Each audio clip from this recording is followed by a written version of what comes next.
I want to bring in Jeremy Saland with us, former Manhattan Assistant District Attorney. Good morning. Thank you for coming in. Good morning. I was not at all surprised that there was an indictment here. It's on videotape.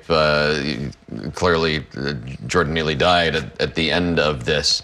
This was probably not going to be where this case was won or lost. It'll go to trial, and that's where the arguments will be made. Absolutely. You know, there was a question about whether or not Mr. Penny would testify in the grand jury.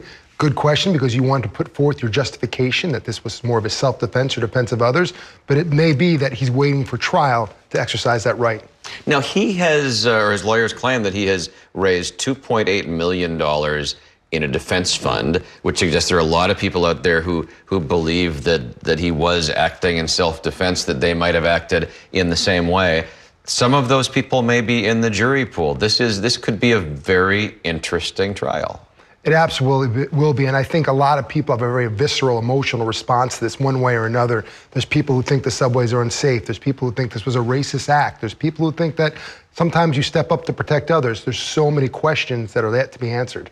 The grand jury is really just a determination of whether the case should advance to the next level. Do the defense attorneys take anything away from that in terms of how they will defend, or this is more of just one step along the way to get to the trial? A little bit of column A and column B. So there's reasonable cause to believe that a particular felony is committed. It's not proof beyond a reasonable doubt.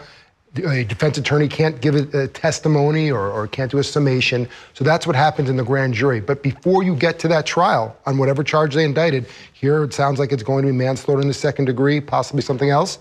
They have to get past the grand jury. I'd like you to put your prosecutor hat on for a minute, and then maybe a defense hat on for a minute after that. If you are the prosecutors, what point are you trying to drive home here? You're trying to drive home that this was, for lack of a better term, a far-fetched overreaction, that there was no imminent danger of death or a risk of a physical injury that would say, hey, Mr. Neely deserved or should have been attacked in that type of a way and held down and ultimately died, that this was really too extreme of a reaction. Not that it was necessarily intentional. It was either criminally negligent or alternatively reckless. That he shouldn't have done it at all, or that he should have known when to stop? That's a fine line. I mean, one could argue shouldn't have done it at all, but that's not whether he should have done it at all. I think it's really, was it reckless or not? Was it criminally negligent or not? There's no issue about whether it was intentional.